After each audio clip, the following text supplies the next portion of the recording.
Ceux qui savent exécuter décident mal, parce que la connaissance de la chose fait apparaître autant d'objections et de difficultés qu'on en veut.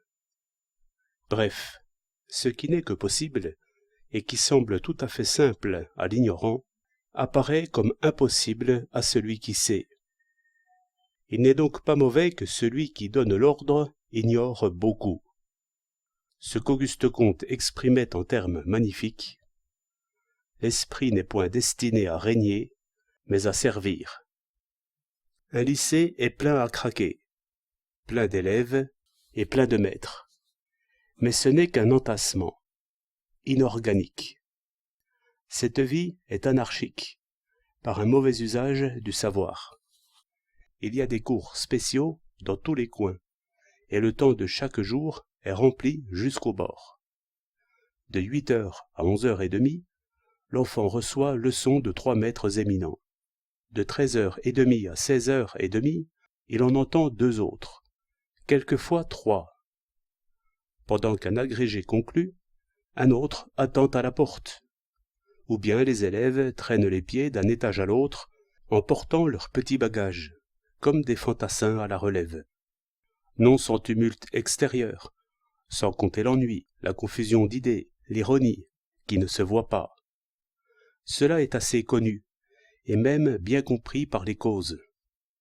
Mais réunissez ces professeurs afin d'en tirer conseil. Sans aucun doute, ils découvriront quelques savoirs utiles, que l'on a oubliés, quelques salles qui restent vides pendant 1 heure, et où l'on pourrait encore enseigner quelque chose. Enfin, quelques diplômes pour celui qui enseignerait cette chose, droit, espagnol ou cuisine. Je suppose que je sois tyran de l'enseignement secondaire, c'est-à-dire pourvu de sanctions terribles, et impatient autant qu'ignorant. Je dicte à mon sous-officier ceci: à partir de lundi prochain à 8h du matin, la durée des classes est de 4 heures par jour, de 8 à 10 et de 14 à 16. Repos le dimanche et le jeudi.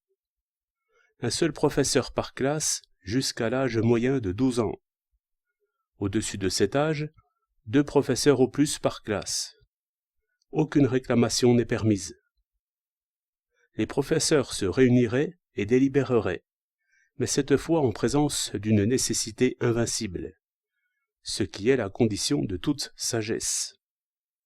Je ne puis pas savoir ce qu'ils décideraient, mais je suis sûr que ce serait très libre et très bon, car celui qui a inventé le levier, c'est au moment où la pierre pesait sur son bâton,